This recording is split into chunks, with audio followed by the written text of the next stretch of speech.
Bienvenue dans cette nouvelle vidéo. Alors aujourd'hui on va parler un petit peu de ce qu'il faut faire après avoir participé à la dévéloterie 2023. Donc si vous êtes nouveau ici, abonnez-vous, activez la cloche pour ne rater aucune de nos vidéos sur l'immigration et les études aux États-Unis.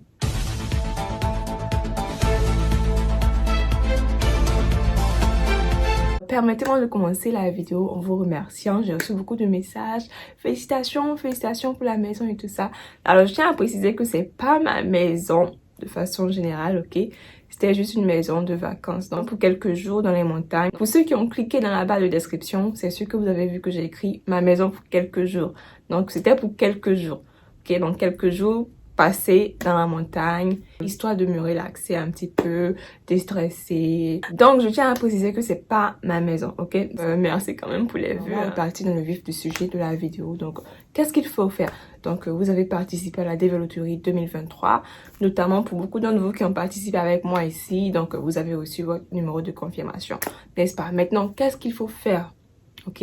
Après avoir été inscrit à la dévéloterie 2023. Alors la première des choses à faire, c'est de garder son numéro de confirmation précieusement. Donc pour ceux qui ont participé avec moi, vous avez reçu votre numéro de confirmation. Donc vous pouvez le garder dans votre téléphone ou voilà, l'enregistrer dans votre téléphone ou le mettre dans votre boîte de messages et tout ça.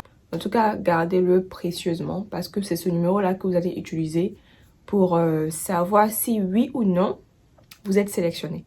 Ok, donc le 7 mai 2022 à midi GMT-4, vous irez sur le site www.dvprogramme.state.gov.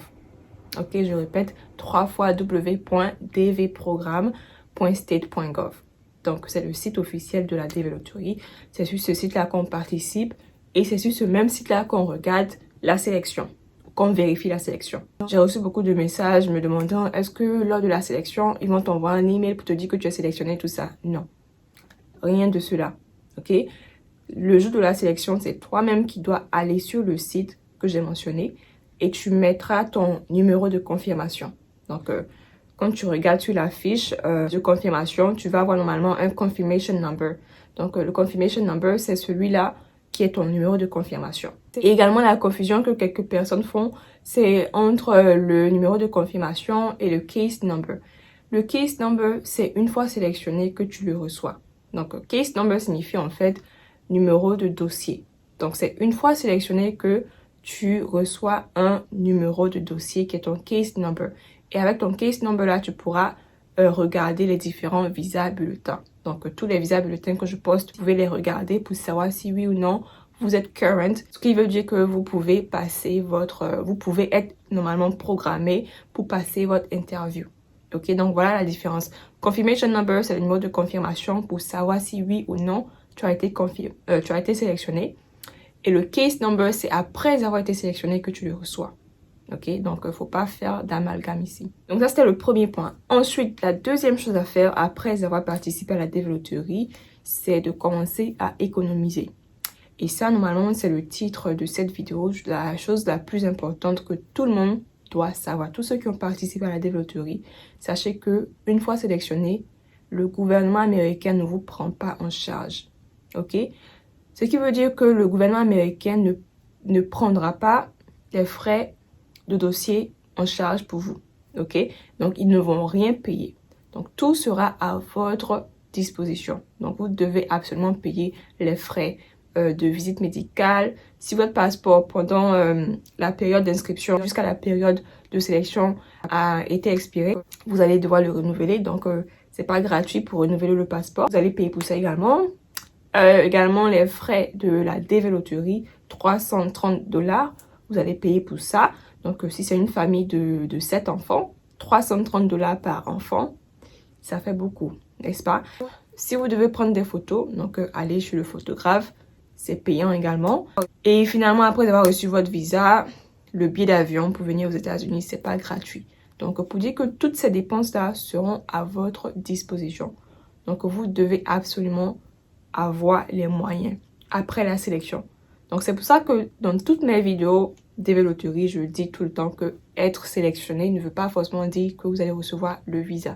Parce que si tu es sélectionné et que tu n'as pas les moyens pour pouvoir continuer la procédure, parce que la procédure n'est pas gratuite, ok, tu ne pourras pas recevoir ton visa. Donc là, maintenant, c'est le moment de commencer à économiser. Commencez à économiser jusqu'à la sélection. Même si vous n'avez pas été sélectionné, vous pourrez quand même utiliser cet argent-là pour faire quelque chose d'autre. Donc, c'est mieux d'avoir déjà une base, ok, un peu d'argent sur vous. Comme ça, dès que vous êtes sélectionné, vous pourrez commencer la procédure le plus tôt possible. Ok, donc c'est très, très important. Le gouvernement américain ne vous prendra pas en charge. Très important. C'est pour ça que vous devez également avoir un sponsor pour montrer que vous ne serez pas à la charge du gouvernement américain une fois sur le territoire américain. Donc, très important. Commencez à économiser, même si c'est 5 000 francs par mois, 15 000 francs par mois. En tout cas, tout dépendra de votre budget, donc de ce que vous pouvez. Donc, tout le monde est différent. Donc, si toi qui me regardes là, tu peux économiser 20 000 francs par mois, 30 000 francs par mois, ou c'est 5 000, 1000 francs, 2 000 par mois, c'est quelque chose. Il faut le faire. Donc, il ne faut pas attendre au dernier moment. Après, tu es sélectionné et tu ne sais pas quoi faire, tu n'as pas les moyens. Ça sera du gâchis, en fait. Donc, il ne faut pas perdre sa chance de pouvoir venir aux États-Unis, travailler légalement, vivre, avoir une vie vraiment, stable. Ok? Donc, ça, c'est très important. La troisième chose à faire après avoir participé à la DV Lottery, c'est pour ceux qui ont déjà des connaissances aux États-Unis, commencer à maintenir ces connaissances-là.